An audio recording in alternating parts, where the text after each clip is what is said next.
you. Please.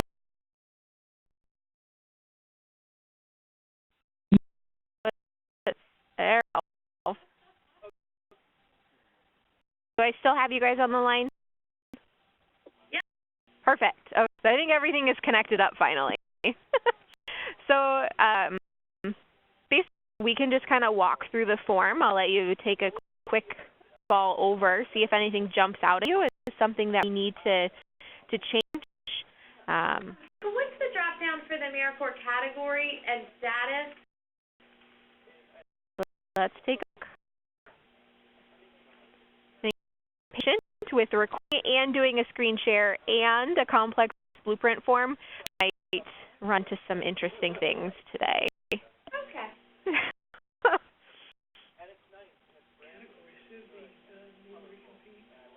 Yeah, I wonder. Sorry, the category is the Couldn't remember what the status difference was. Oh, okay. Formula. This is new recompete competitive Competitive or formula. Okay. And then status is whether it's a new recompete or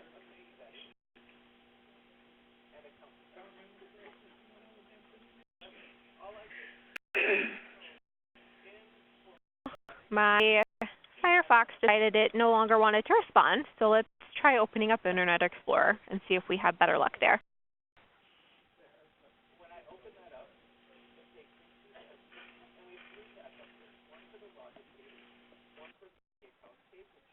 The new request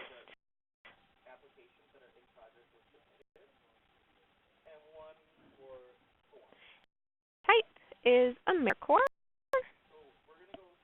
And it looks like our category are formula or competitive, and the status is continuing to do and recompete. Okay, yeah. Anitra had been talking about that because she's been in here most recently. Okay.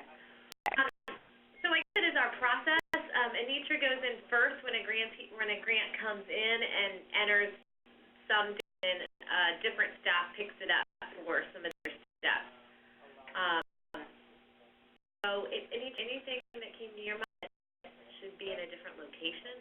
Well, the only thing in my mind, and it may not necessarily need to be in a different location, but like if you scroll down, I think it's step D. D? Yeah, like all that information is the information that I fill in. And I don't know, I fill out 1A and then I have to skip all the way down to 1D to complete that information. So that would be the only thing that pops out to me, that if it could be combined with one section to just let it be combined. Point. So Anitra goes in when these applications come in, she updates 1D and 1A and some 1B. So it's 1D. Yeah, so there's just one thing in 1B. It'd be helpful if we created a special blueprint form for you, Anitra, where you don't even have to see some of these other sections.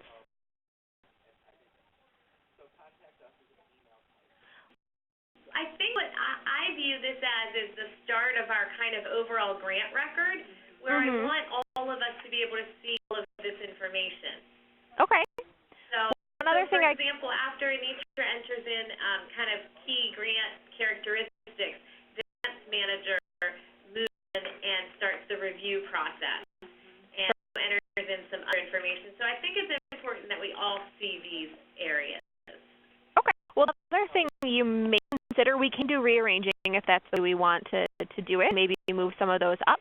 But another thing you could do, Anitra, when you come in, shrink step 1 and then click on this little lock. It's going to remember that you don't want to see 1C expanded. So you'll just to kind of scroll right by it unless you want to open it up again and take a look.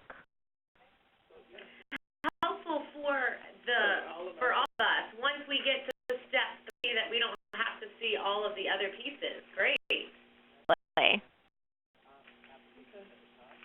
Yeah, so we can do that. We can leave it like that if we want, or we can lump 1D up into 1A.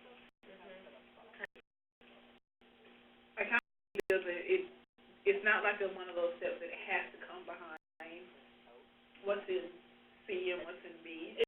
It doesn't. And it's more for it's gonna always pertain to me because the program managers are the ones downloading from eGrant. Yeah, it's a check off of our management process. Right. That we've received it, that it's included in the document uploads. Right. So D could be combined up in that, in the top one. Okay. Is that something you want to go ahead and do and just combine 1A and 1D? Sure. Okay. Just Another thing in 1A, request an organization connected in gifts online. Is there a field? definitely not. Are filled that? Yes, because you can't send a request until you upload an organization, and so it was like a reminder for us that we need to link it to an organization. I don't think we need that reminder though anymore. I mean, we didn't last year because when we were putting stuff, it was saved, and then we're like, and just to remind us that needs to be done. Yeah, because when I'm for AmeriCorps, I don't even go in through this way. I go in through the organization and then do a new request to the organization, so that I'm tied to the organization. Or you can do organization And then do the request, yeah. To me, my processing and thinking, that was an easier way for me to make sure that I was working in the correct organization. It's like those programs, they have multiple. I don't think we need that field there. Okay. Maybe down. We asked if it was received by the deadline.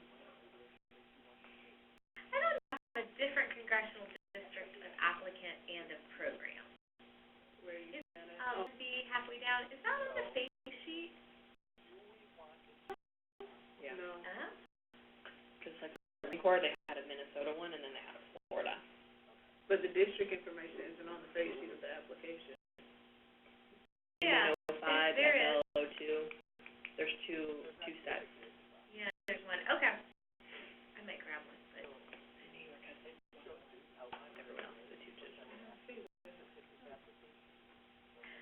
scrolling down. Alrighty. 1D up. I would like it to be sort of its own section like this, though, so it's differentiated from 1A. Just so, so maybe this is step 1B. Okay. 1 become 1B, and then we'll just shift the current B and C down.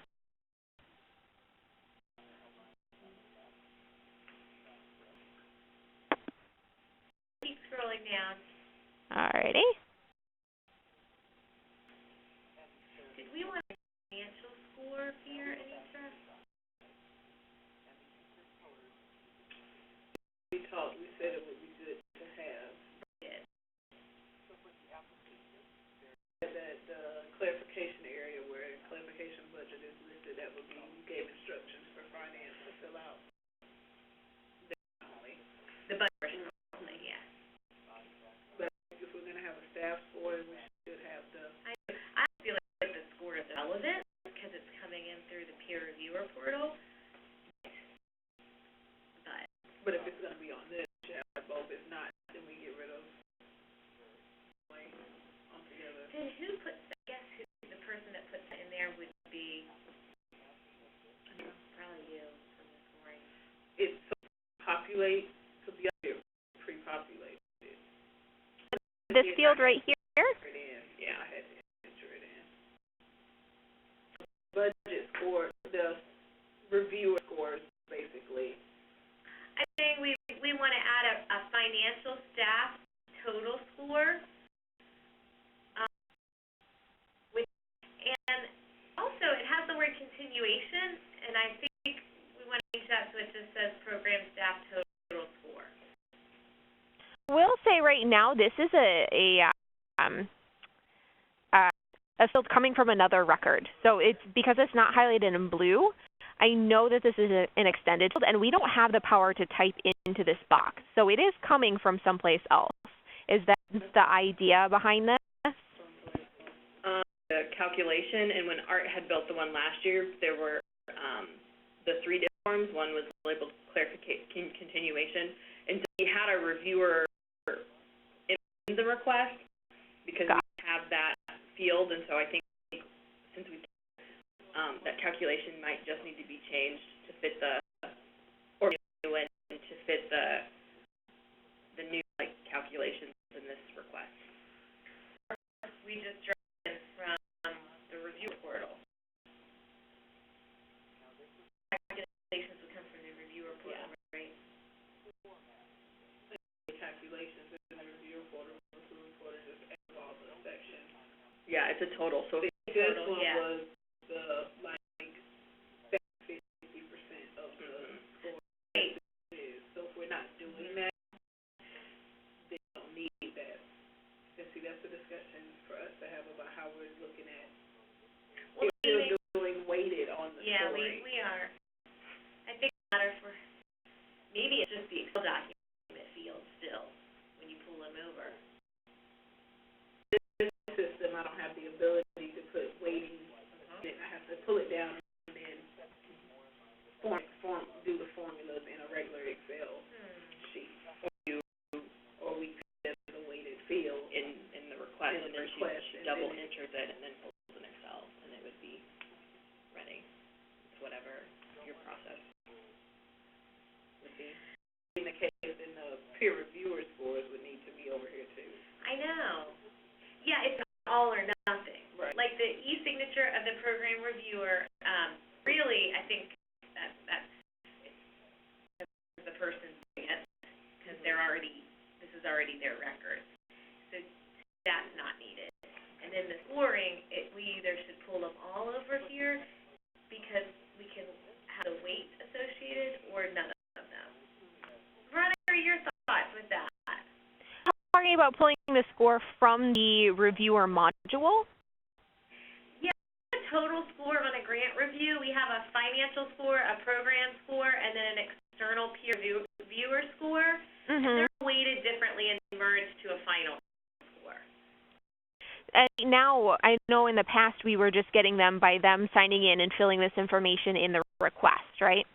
So going forward, are you going to be using the review portion of Gifts Online, or are you continuing to have them put their score right in here?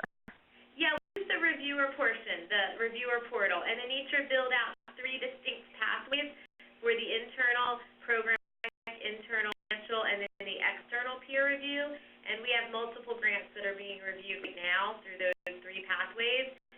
And I guess the question I'm wondering is it export, what's the best way to get those scores in a single document and have them weighted? Sure. Probably going to want to create a view, and your Gifts Online, I think, is the unfortunate answer, because there's not going to be a way to pull them into the request record, because the request, it's a one-to-many relationship from the request to the reviews.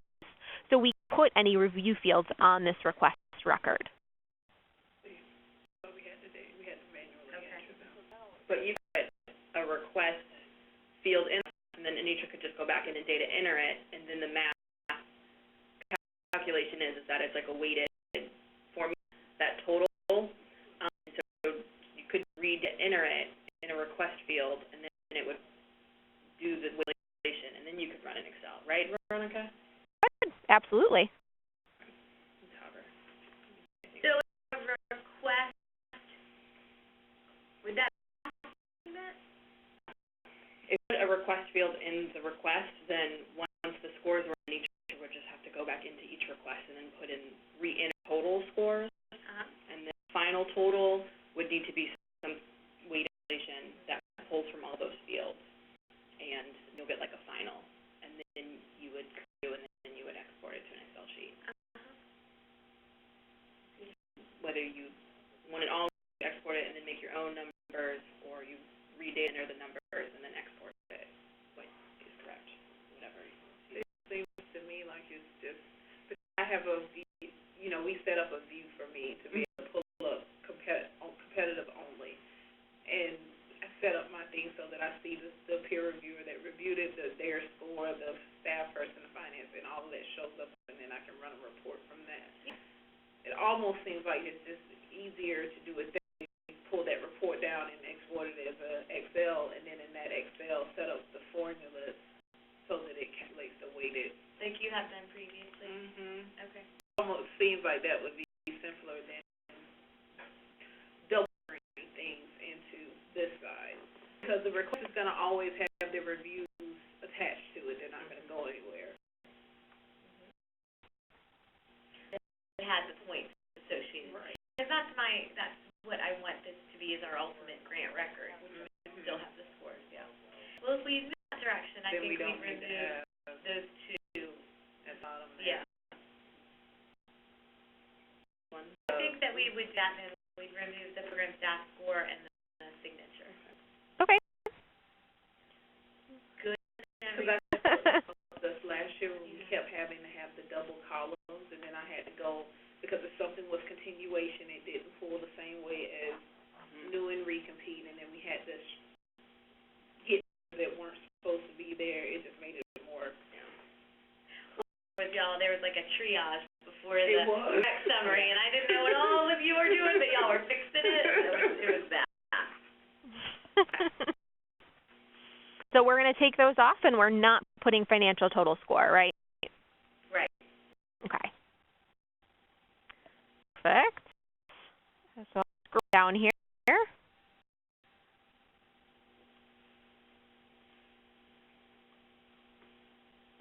Jumping out at yeah. And if anything, I would just put a help. You know how the help text underneath clarification budget is just a reminder that this is finance staff only. So that if anybody has to go into the system, they know that that's the only people that enter information there. Sometimes, for our review, we're also looking at the budget, and sometimes there's things we catch that they don't.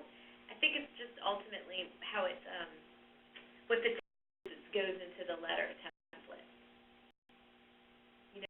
This is information is going to be pulled into the clarification. clarification. Else has caught my eye, for you all, when it comes down, like, end of the day, we're under contract. Step 4 is what I had filled out, and that ultimately informs our funding Excel chart. All of those things. And we'll fix program manager assigned so we can get rid of those underscores. Great. One thing that occurred last year is the federal fiscal year assigned. It prompted me, I would pick 2015, and it would only allow it to opt into 2016.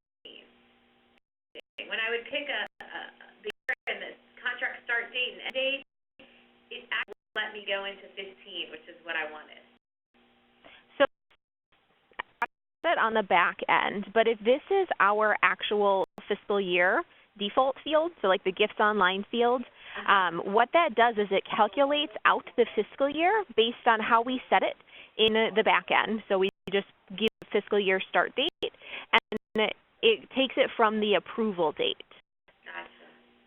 So this is something that we need to relook at setting.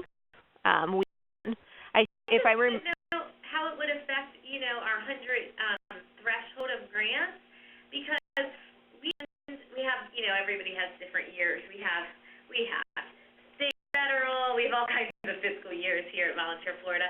But with our contract year, so our contracts primarily start in August, and we consider those 15-16 grants, for example, and 15 was the year I was opting into. So it didn't allow me to do that. So we may want to go and explore that. So that August, when I put these under contract, I want to select 16. okay, let me ask this. What would be the end date of the 2015 fiscal year? Of the 15? Yep. It would be, first. yeah, most of our contracts start in August and July 31st of 16 would be the date for 15. So this is weird. We have some that go to the December 31st deadline. The answer is it's the December 31st,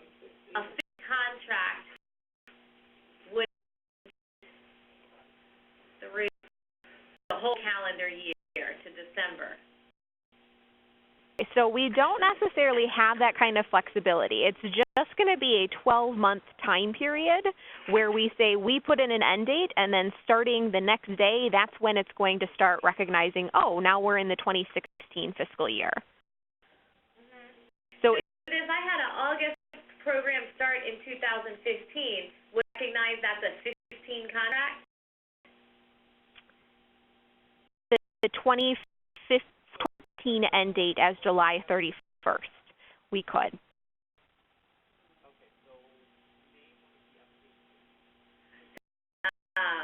The latter part of the year, then. Right.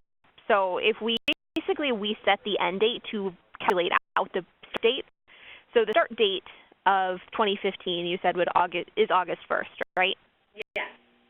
So you have to set your fiscal year end date to be July 31st. I think we want to do that. And this might have more of an influence when we start to use the financial modules and payments of grants, but we are not doing that currently.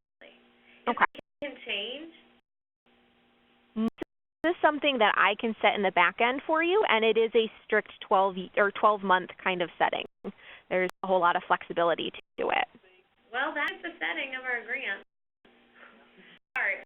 Except for just 2 or 3. Okay. So I'll set that correctly, that it's set 31st date. Yes. Very The welcome. program manager assigned drop down.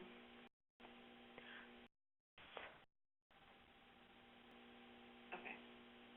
Just making sure.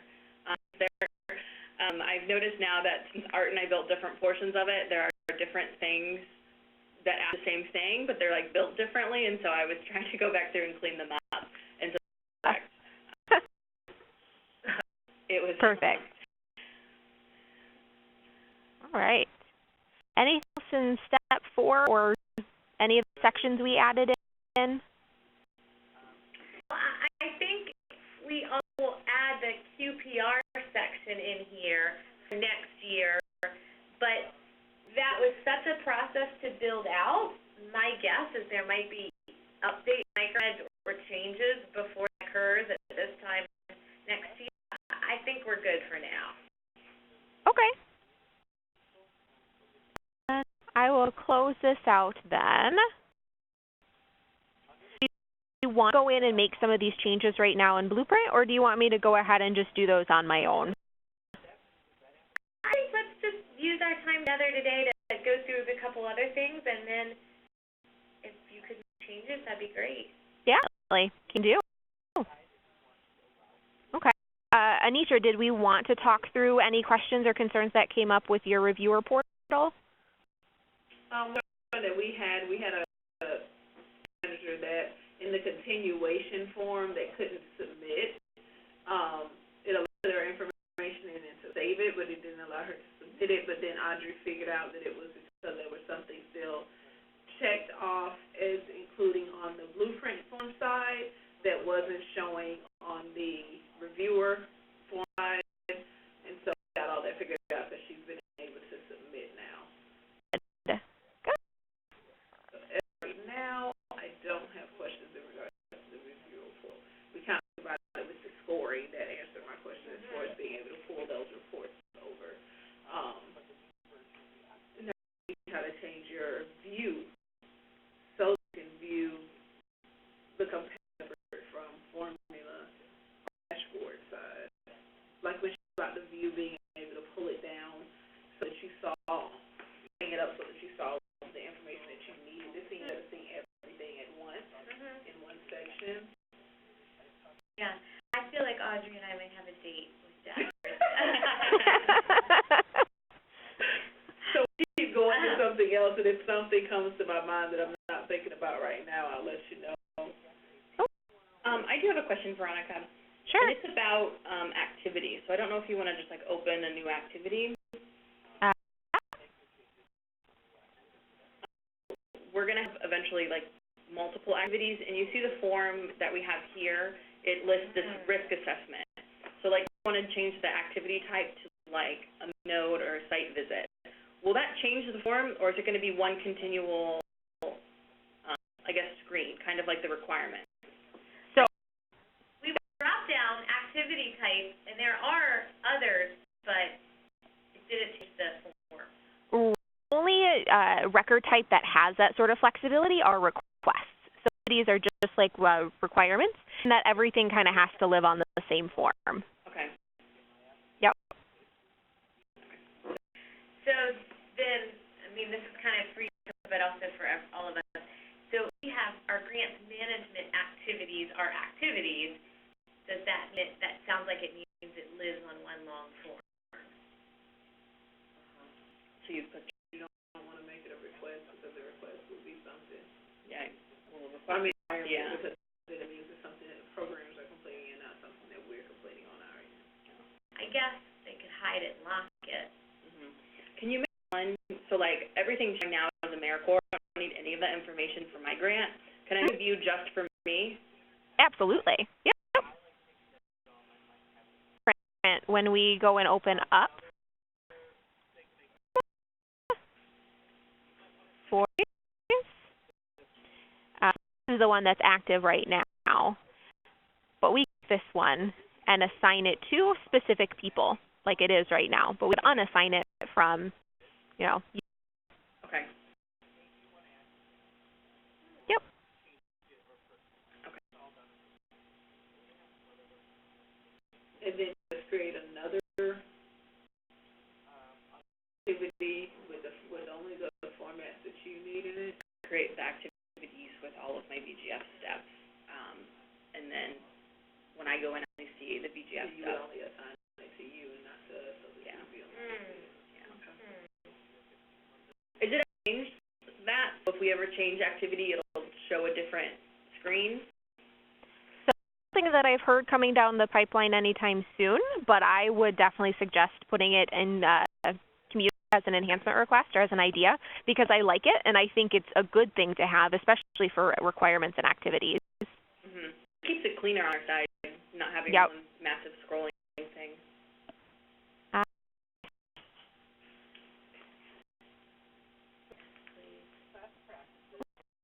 And about activities that we wanted to look at.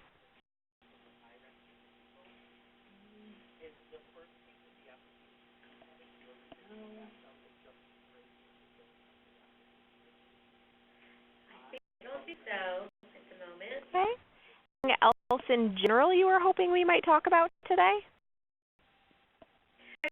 Just a question about the outcomes, version of outcomes. We had a conversation with the help desk a while back when we were trying to figure out a couple things. And one of the things they had shared was they didn't think that outcomes would be a fit for organizations that weren't using the application portal. In other words, if grantees aren't applying through MicroEdge, the outcomes would work for you or be applicable for you. And I wonder your take. 1%, because the way we cap the outcomes data is through the online application. You have to submit an online application through our portal for that to even process. But what build out the same kind of information that would capture in the application stage in a request stage? It actually doesn't function in that sense. So, it's kind of its own little, it's hard to describe. I had a good example to show you. But basically it's one section that appears on our request record. And in order to get to it, it's not actually individual fields like we see here. It's just a little link that ends up being called like the outcomes link. And so it opens up this additional place where all that outcome stuff lives. But to get that information from the applicant, they get to decide what their outcomes are going to be, and they do that through that online application. I would just say, I mean, it's definitely a limitation. I know that MicroEdge wants to be, such a platform driver in philanthropy, but there are these systems that are, especially with federal grants outside of MicroEdge, where it'll just big missed group of people. Unless integration between MicroEdge and some other federal grant management platforms. Like the information I saw at the conference looks very similar, if not identical, to what we capture from our grantees, the outputs, the outcomes, the intervention dosage, all of that, the targets, the actuals. We don't have a way to make it look good. Sure. So do you think there's that functionality coming where MicroEdge may interface with other portals? I have heard, but also not part of most of those conversations. I would suggest putting it as an idea out on the communities portal, and I'll also pass that on. One of my team members is working on the CTPs, our client trial period now, and I'll pass that on to him so he can pass that on to our product development team as feedback from our clients. Well, because I think what your outcomes module will do is elevate the field in terms of people that aren't using that same language, and also give people same language to use. To be able to count apples and apples. But there's other federal grant makers that are using very similar, if not identical, language, like this corporate national community. And it sort of leaves out some big entities that I think could really benefit, and I think MicroEdge could really benefit from that kind of data of some of those heavy hitters. I'll just share that we understand at the federal level our eGrants portal that's been years is migrating to a Salesforce platform. So if you have the opportunity to provide information on, I think that's what we're most interested in, is does it integrate with Salesforce? Gotcha. We'll jot that down and pass that on. So eGrants is bring over to Salesforce and the integration. I really are writing that down. Good technique. You really are. No, I really am. I have to jot everything down because if I don't, I will forget it. So, on to him. Unfortunately, I don't have power to do anything else.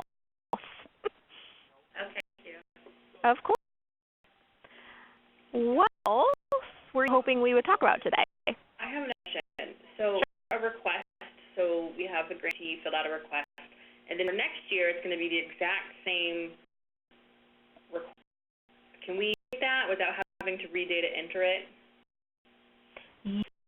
If you consider doing a renewal, so request as renewable, it's going to the renew date exactly 1 year from the approval date. So right now, it's not helpful. But basically, we could set this to say, come this day next year, we're now allowed to renew it. And then once it's approved, there's a button at the top. Pull up an approved one. For everybody. Oh. So that would need to happen right before the application is approved? You don't have to. You just have to make sure that the renewal piece is filled in. So right now, this one's probably not going to let me renew because I don't have power to check that renew date. But you'll make sure that this is the day going forward you could potentially renew this. And rather than having to create a whole new request, when you click on renew, this one's going to create request ID 191.1. So it's the same request. And then you get to decide, do you approve or decline? So, two questions with that. My first question is that has to be, because I saw you clicking on renewal from the Blueprint side. So we make sure that button is checked off on Blueprint for it to even show up in the request on the request, correct? Yep. Okay. Second question, because you said it just creates a copy of this current awarded request, and all we have to do is approve.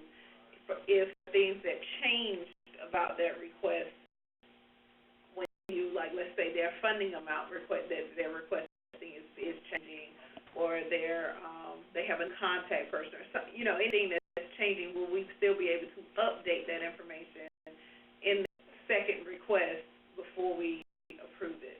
In portion, and absolutely. Yep. So it looks literally just like this with all of the same fields editable. Yes, and in practice, we'd be in lots of fields potentially. Not the. But some things would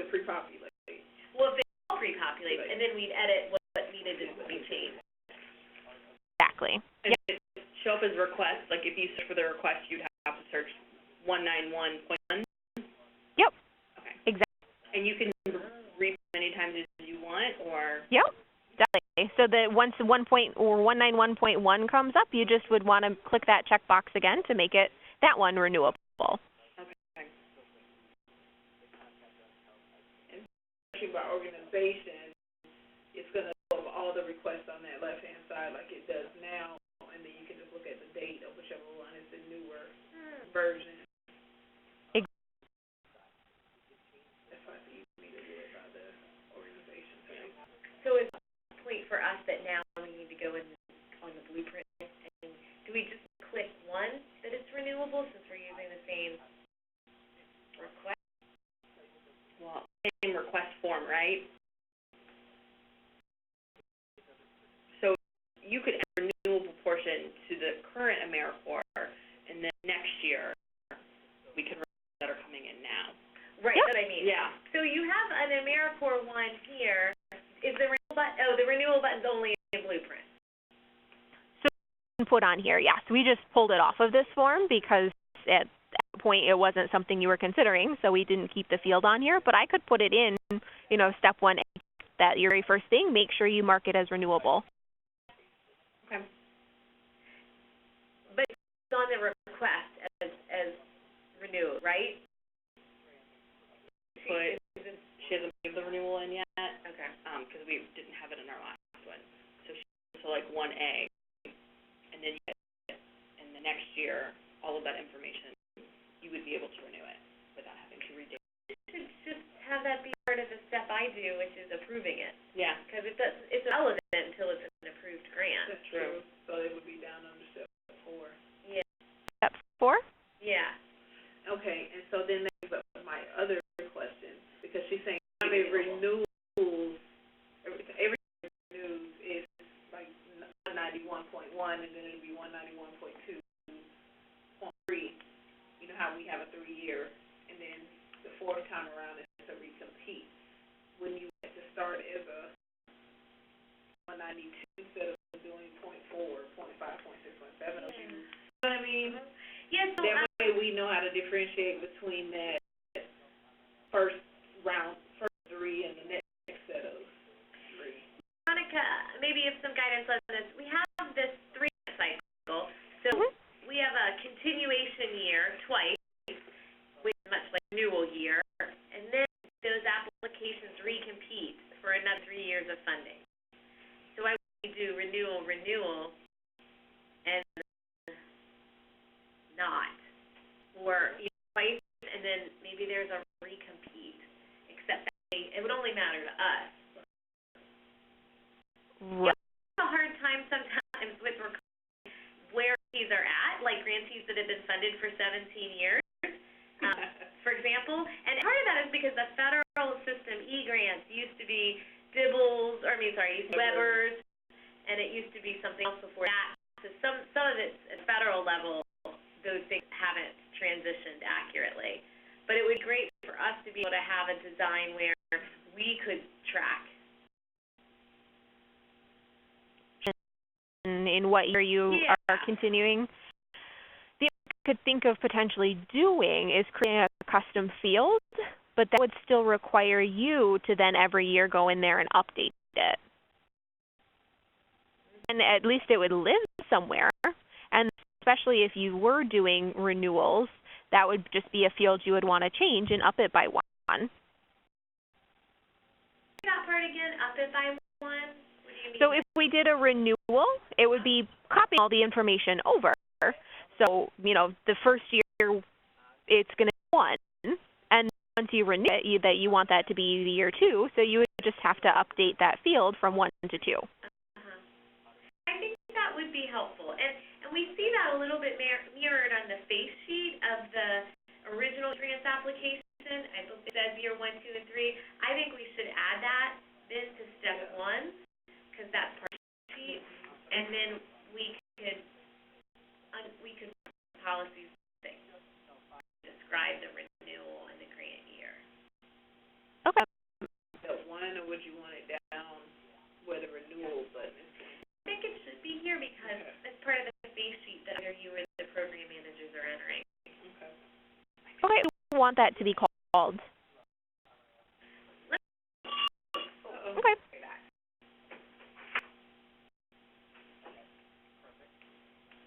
That's like grant year. So right here in 1B, year and funding cycle is 1, 2, 3. So this might actually be the exact same thing that we're thinking about. But, so year and funding cycle, which is the 1, 2, and 3, you have the total years receiving funding. That's a difference that's missing, Kat. The year cycle is already there. It's under 1B. That's what the program managers fill out. And it's a drop down where they choose 1, 2, 3. Okay. But the one that's missing is that one that shows up on the budget, the second page of the budget that says total years funded. That is if they've been here for, if they've received 5 years of funding, 6 years of funding. There's the bottom of the second page of the budget. That's the one that I don't see on the screen. So then maybe that is something that happens at the end, because it's something that I would do than anybody having to dig all within the contract. Yeah. Be in 1B in the program, because the program managers know to look for that, because they determine if their match is correct too. I think they refer to that to make sure a program isn't getting 20% match when they've been funded for a year. How do we put it with year and funding then?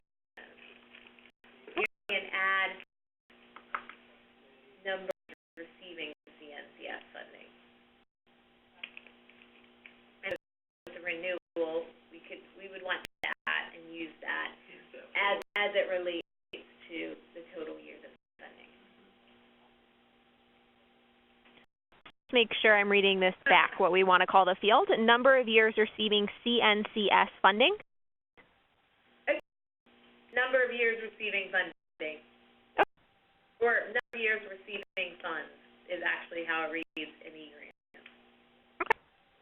Years receiving funds. What's the max number right now? There's no match. How many for our AmeriCorps programs currently? Probably 18 or 20. Okay. So we need to make sure that we incorporate those for now. Sure. To be a drop down or a box just to type in? Yeah. Oh, we make it a type. Gotcha. And not a drop down, because like I think B's coming up on like 21 years in a minute. Not long. One of them around almost. A little longer than us, so. 21, aren't we? Veronica, yeah. Good. I will go ahead and add that in then. Let me close out of here. What else do you want to chat about today? Can you see that screen? Which? That you were just in, the request? Hopefully this is the one. Back to step. Oh, no. Oh, here we go. Step 1B. Kat, you see it says, this is just a visual thing. You have your funding cycle, and then next to it is amount requested and requested amount requested match. Almost seems requested amount requested match should be side by side, and program year information should be together. I agree. About the flow, especially with us adding in the years receiving funding, because all of those can go on one line, because you can put up to 3 in one area. So is it suggestion that the requested amount and match amount be on a single line? Yes. Okay. And be underneath the be requested MSY and slot information. Okay. Information is together. So the first line is program year, year in funding. Second line, requested amount, requested match amount. Yeah. Okay. Okay. Veronica? And sorry, I was just jotting everything down so I had good notes. Got the visual, and I think we're good. So put in that third option for the total, the number of years receiving funding. That would be going on that same line with the cycle and program year. Perfect. We'll move this one up, move that one down, and then stick extra one right there.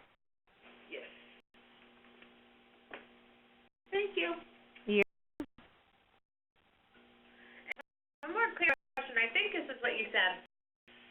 Say in this request, and I'm all the way on step 4, or either, I'm a program manager, I can lock all the other views and my view when I come back to it. Is that the case? So I'm on step 4 right now, and I really don't care about 1, 2, any of those. I click those and lock it, and it's going to remember this anytime I open any grant. So it's that I'm at step 4. That is great. Thank you. That's You're what very I said. welcome. Otherwise, I get confused. Question about the views. I don't know if you can just open just any request. It doesn't really. Workspace view, or? Yeah, so like just open like the Tallahassee Museum. It's like the 4th one down. Okay. And then activity or documents, either one. Can I change view? You can. That, unfortunately, system set. Okay. Confusing things. Sometimes I want to sort by like date and document, and I can't because it's in the same thing, and it's confusing. Right. You need to do that. What I would suggest doing is actually back in the workspace, select the Tallahassee Museum, and you can click on activities here, and then you have the power to create whatever view you want. Oh, that's interesting. Okay. So that's a little bit. Or like, I put this in the communities, like when you're back in just the activities itself, you can search something, because I know that's a struggle with the program managers, is that they want like something very specific that they've labeled it, but there's like a search option. You can search by like due date and status and stuff, but I think it's confusing because they're just newer to the system, but they could just type in like clarification letter, and it would just show all of the clarification letters. Yeah, dynamic search. I would definitely put that in communities. I think that's a great idea, and I think a lot of people want more flexibility in here. So, submit that one. Because there'll be hundreds of documents in here for a grant record at the end of the year. Thing is, we search by date, but. Because right, it does it absolutely. You can either do it by filter A through Z or Z through A, like under each column. But then like I don't know like due date, like they have a real due date. I don't know. It just confuses me because sometimes I'm like, oh, I know it's an email, and then I hit email, but then I went to emails by like not like by date or I don't know. It just confuses me. And the class also confuses me on what is what goes what. So then I have to like play around with it. I find it eventually, but. You and Matt, I've been working with the software now for years, and I still can't remember half the time what class is what. Yeah. More searching capabilities would definitely be nice.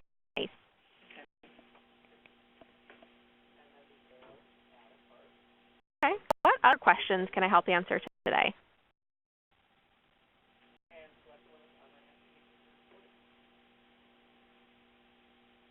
can't think of any for me.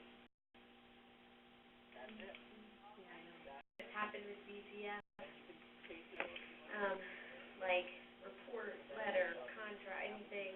No, I do have a question. And I mean, I talked to the doctor when I was at the conference, but I want to know. So one thing that I understand the philosophy behind it, but it just is irking. When I write like a letter, I want it to come from like the request side, but I can't pull in certain fields. Like I can't pull in the requirement fields into it. And I know that they've done the extended view for some aspects of Wedge, but not when like making letters.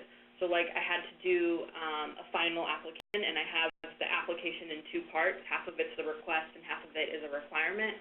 So I had to actually build the letter in the requirement, because I can pull the request information into a requirement letter, but I can't pull requirement information into a request letter. So.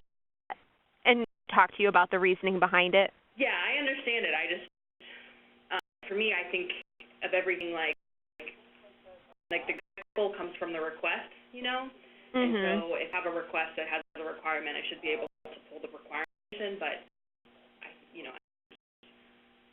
but it just on our end is confusing. that constant one-to-many versus many-to-one. Yeah. This system wouldn't know what requirement are you talking about. Do multiple requirements.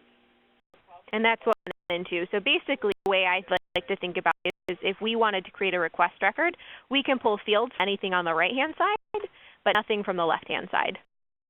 Okay. Yeah. On the left-hand side, though. For the request, but that's because there's a one-to-many, so everything rolls back up to that request. If we pull up a payment, and there's a little where we have so many different things we can pull into the payment, but not anywhere it's a one-to-many relationship this way.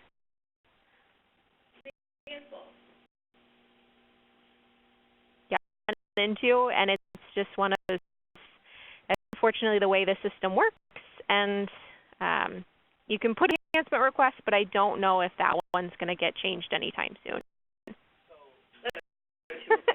Request over that anyway, so. All right. Questions or things we want to talk about today? I can't see for me. Move forward with building out that grant request as it goes to contract, and we build out much we're building this year's out. We'll probably connect with MicroEdge. And I do want to know at the end of our call today, who's our point of contact? Do we go through the help desk? Kind of, some of those specifics.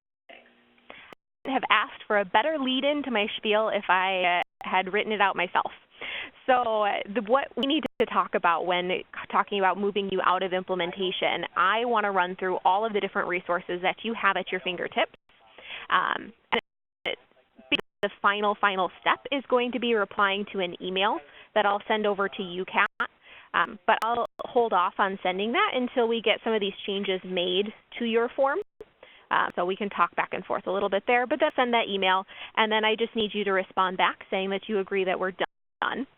But all of the resources. Email's going to have the additional resources, or you're telling me that now? Both. I'll have a bunch of those in there, and then I want to go through the list right now too. To type it, right? Nope. There's most of this in the email as well. So Help Desk is, of course, always a resource. The Help Desk is going to be available from 8 to 8 Eastern. And I'm assuming at this point how to get a hold of them, but usually the easiest way to get a hold of them is helpdesk@microedge.com. Feel free to reach with them. Of course, if there's anything technical going on, or if you just have one-off questions, they're going to be kind of your main point of contact when it comes to things like that. Any concerns about Help Desk? Oh, no, we love Help Desk. Good. Another desk that I like to remind you of is our services desk. Services desk would be the people that you want to go to if you ever needed to make a change to one of your users. So if you had a name change, or if somebody left the organization and you had new staff coming in, the services desk will help with that.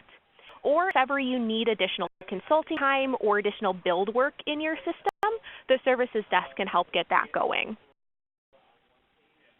So not the difference between the two? Yeah. Okay. We have a new staff, we contact services, and we have a problem with technical issues. Perfect. And honestly, if you go to one over the other, they'll get you to the right point, but I try to take out that extra step and get you to the right point first time around. Veronica, if I want to contact MicroEdge on a quote to build something for it, would that be services? Definitely. Okay. Yep.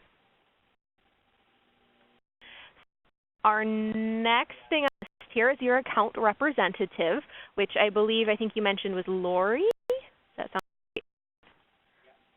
Maybe I can look it up. I'll look it up. As we're Invoices from? Yes, they would have been your sales rep, but we did a whole complete different restructure, so I don't know if that's the same as it was when you purchased anymore. Let me set that up. So your representative is Jeff Milando. Yeah. Jeff? Absolutely, yeah. Good, good. Yes, so Jeff is always available if ever you want to add on an additional module or if there's just a big system-wide change you want to make. I'd like to remind you that he's around. And then also, I mean, you connected with him pre-SC, definitely point of contact. Let's see, on our list, it's just a kind of FYI that I'm sure you're used to using, but in Gifts Online, there's always that help menu for all of the written documentation for Gifts Online. If you've been in there recently, that's just kind of underwent a huge overhaul, and we're still working on getting everything sorted out in here. So it's going to keep getting better, especially once 6.0 releases in a little over a month now. Wow, that's nicer. Yeah. I didn't even know it happened until I signed in one day and was like, oh my God, it's beautiful. So eventually, like there's sort of management policies or protocols that I'm going to be updating, and then there's the how-to technical pieces that we've learned, that we've written down. Are there elements in here that would be that other organizations build into grants management practice? I guess I don't understand the question completely. In what sense would you say other grant management pieces? Because this, I guess, it's just so visualized. It really is. Yeah, all my questions. Sure. Okay. If we need to rephrase it and try again. Okay. No worries. Continue down my list of resources here. Next is Blackbaud Community, which we've already mentioned a couple of times. Do you guys all have users on Blackbaud Community at this point? I don't know yet, I might. See, without creating a Blackbaud Community user. Highly impressed. I might have, and just because I had it on my phone, you know, the app for the conference. Or because I was trying to win an iPad. Ah, perfect. Yeah. So I have it saved in Firefox, but I believe it's just community.black.com. Yep.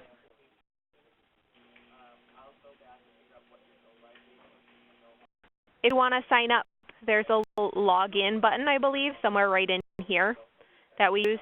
You can kind of that sign in. But if you haven't seen communities yet, it's the main source. So all of our resources that we have, we put out here. You can try only things that are relevant for Gifts Online. Great things. On page 2 begins most of our online training videos. I like to point all those out. Then also things that are on here or in communities are things like the boards. So if you're curious about how another organization is doing something, we see a lot of questions come through about we're thinking about adding X, Y. How do you feel about it? See that often. Our discussions. The really great about communities, if I come up to my user here, we have a subscription option. And so there's all different emails that you can subscribe to, and you can decide how often you want to get them. But the way I like to point out and suggest subscribing to are down in the blogs, and it's the Gifts Online hosting status and the iGAM hosting status. So if ever the site were to go down for any reason, this will send you an email. I have it set to instant, but you could even say, you know, give me if the site's down, so that you're spending your time going, oh, is this on my end? Is this on their end? That's just kind of a helpful thing to subscribe to. Do the enhancements out? Enhancements are, let me go back to my computer. Go back. It's actually under right here. Okay.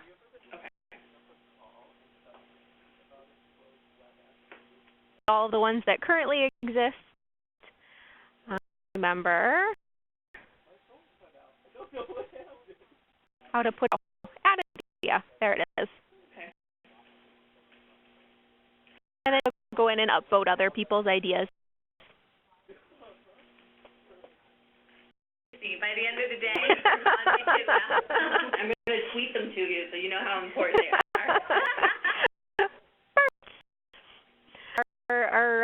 You can see our product management team does review everything. Probably they've been trying to, or I guess new, so we have 307 that they still have to get through. So please be patient, but they are trying to get through everything and get them sorted into wherever they belong. Okay. Questions about community at all?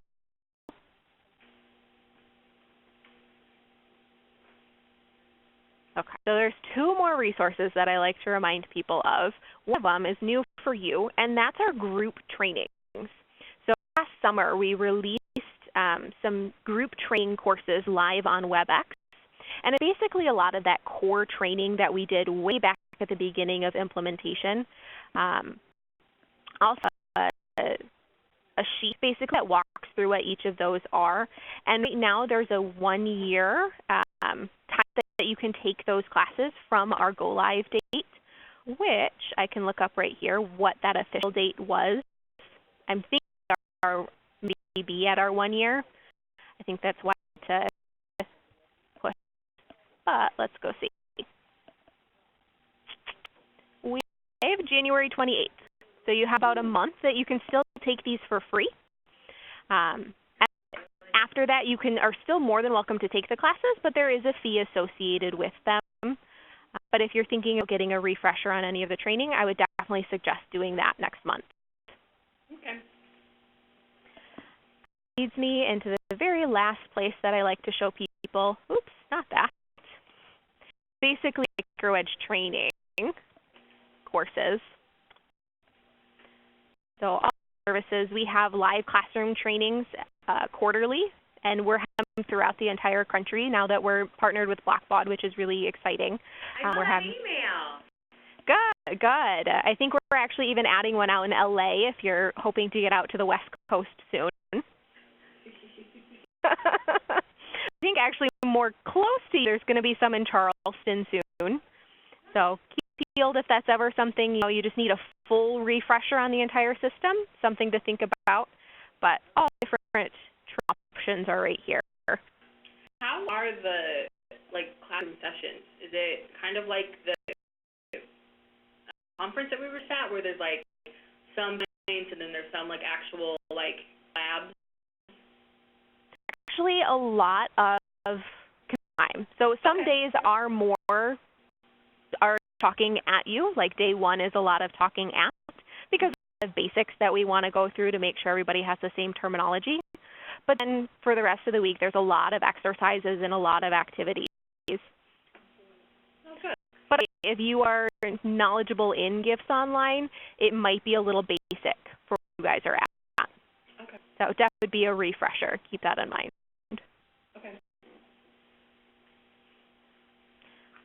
As far as resources after close goes, that's about all I have for you at this point. Is running through all of those that came to mind that we wanted to talk about today?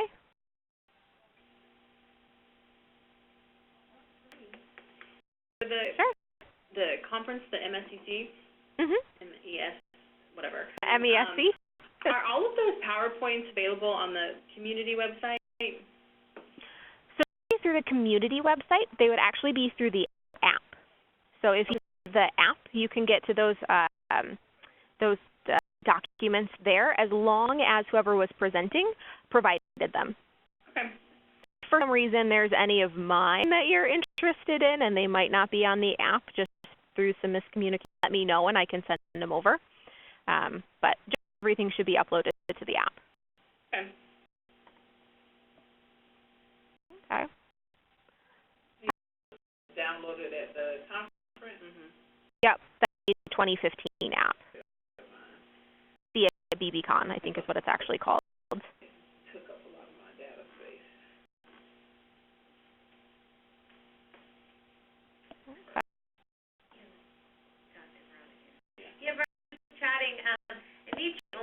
of the three of us that could get the app. Both Audrey and I tried, and we weren't able to get the app for some reason. Because it likes the droid, it doesn't like Oh.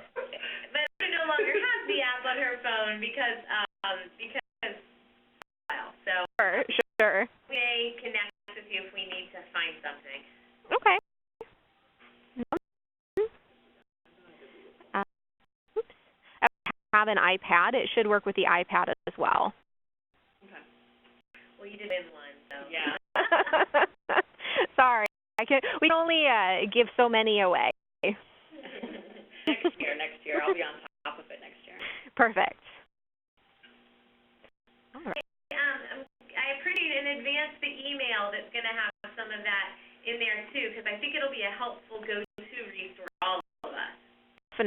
Definitely. So I think our next steps at this point, like I said, I'll go ahead and make a bunch of those changes that we talked about to your form. And then once I get the go-ahead from you, Kath, that the form looks good is when I'll send out our official closing our implementation project email. Great. Well, yeah, we'll end this call. I end most of my, not all implementations, but I usually end these calls by saying, I hope I don't hear from you soon. I think our situation is a little bit different, but I always like to end it because if I don't hear from you, that means everything's going well. So I hope everything. If you hear from us, it means we've exhausted all of our problem solving and internal expertise, and that's a big thing because we've got great users here now. Good. I'm glad you guys are happy with your users, and I hope the system is going to be really helpful for you going forward, as I think it's already been pretty helpful, but even more helpful as more and more resources become available. Well, thanks for your help, Veronica. It's been great to work with you. I have learned a lot through this process. So thank you for guiding us along on the ups and downs, and we really appreciate your assistance through it all. Of course. I appreciate everybody's patience and hard work. I know it was a big task as seen by your video submission, but we appreciate it. We love it, and thank you guys for everything. Thank Thank you. Have a great day. Bye. You.